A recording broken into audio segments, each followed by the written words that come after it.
कि बंधन का कारण क्या है। अष्टावक्र जी महाराज जनक को बताते हैं कि जितने बंधन हैं सब तुम्हारे मन में कल्पित हैं, सब तुम्हारी मान्यता पर आधारित है। बंधन तो कभी कहीं है ही नहीं। किससे मुक्ति की बात करते हो? निसंगो निष्क्रियोसी त्वं स्वप्रकाशो निरंजनः अयमेव ही ते बंधः समाधि मनोतिष्ठसि। अरे भैया प्यारे, तुम सदा निसंग हो, सदा निष्क्रिय हो, सदा स्वयं प्रकाश हो। तुमको प्रकाशित करने वाला कोई नहीं, तुम स्वयं स्वप्रकाश हो। देखो उसको। तुम्हारा बंधन क्या है? बस इतना ही है कि तुम समाधि का अनुष्ठान करते हो, कि तुम मोक्ष को खोजते हो, कि तुम ईश्वर को जानने जाते हो। अरे जो सबसे परे है जानोगे कैसे? यही तो तुम्हारा बंधन है। अरे प्रभु, मतलब आप कहना क्या चाहते हैं? अरे कहना एक ही बात चाहते हैं, एको दृष्टासि सर्वस्य मुक्त प्रायोसी सर्वदा। एक ही दृष्टा है हर तरफ, और वो स्वभाव से ही मुक्त है। अयमेव ही ते बंधो दृष्टारम पश्यसीतरम। तुम अपने को दृष्टा से अलग मानते हो, यही तुम्हारा बंधन है। अरे मतलब क्या कहना चाहते हैं? अरे भगवान की पूजा करते हो, हाँ। अरे जो तुम्हारे मन के मंदिर में बसा हुआ है उसको बाहर खोजते हो, जो तुम्हारे होने में ही छिपा है तुम उसको देख नहीं पाते। अरे इसीलिए तो नहीं देख पाते क्योंकि तुम अपना आपा बनाए बैठे हो, और यही तुम्हारा अपना आपा दुख है। ये है नहीं, ये आभासित होता है। समझ लेना, आभास क्या? आभास फीलिंग हुई और गई, आई और गई, नित्य नहीं है।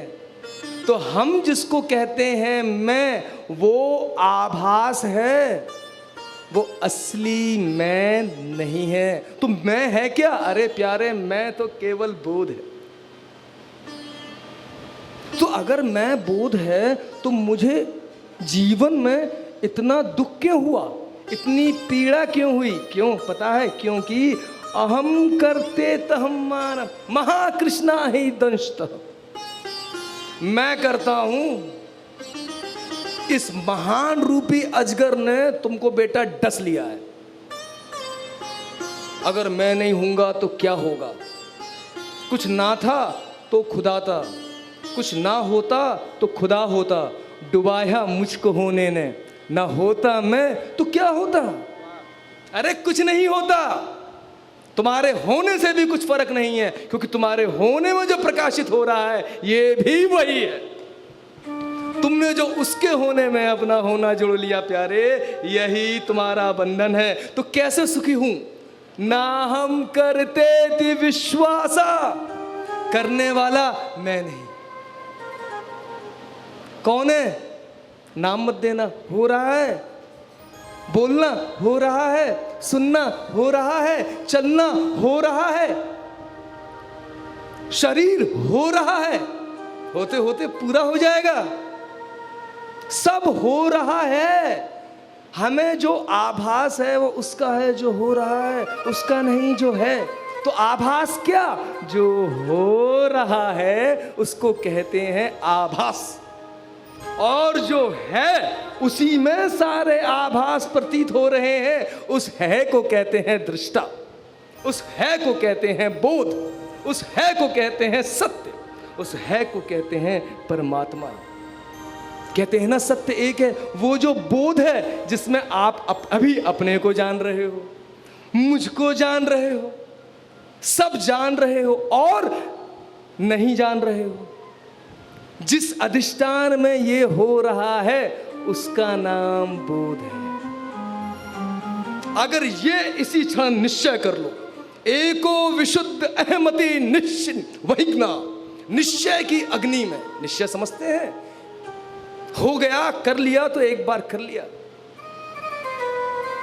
इस बोध जो सारे आभासों का मूल है, इसके लिए निश्चय की अग्नि करो। प्राज्वाल्या गहन ज्ञानम वीत शोकः सुखी भवा। और इस बोध की अग्नि से सब अज्ञान रूपी संसार जला दो। जला दो कहना पड़ रहा है, जला दो नहीं, अपने आप जल जाता है। त्याग कर दो नहीं, त्याग हो जाता है। क्यों? क्योंकि सारे त्याग आभास हैं। सारे त्याग और सारा जो मेरा है ये सब आभास है। जिसका त्याग हो सकता है प्यारे, आप वो नहीं हो। तो ये सब बातें हम कह क्यों रहे हैं? ईश्वर की प्राप्ति हो जाए, बोध की प्राप्ति हो जाए, सत्य की प्राप्ति हो जाए? नहीं, ये बात इसलिए कह रहे हैं ताकि आप देख सकें आप वही हैं, आप वही बोध हैं, उसका अनुभव अभी उतर सके।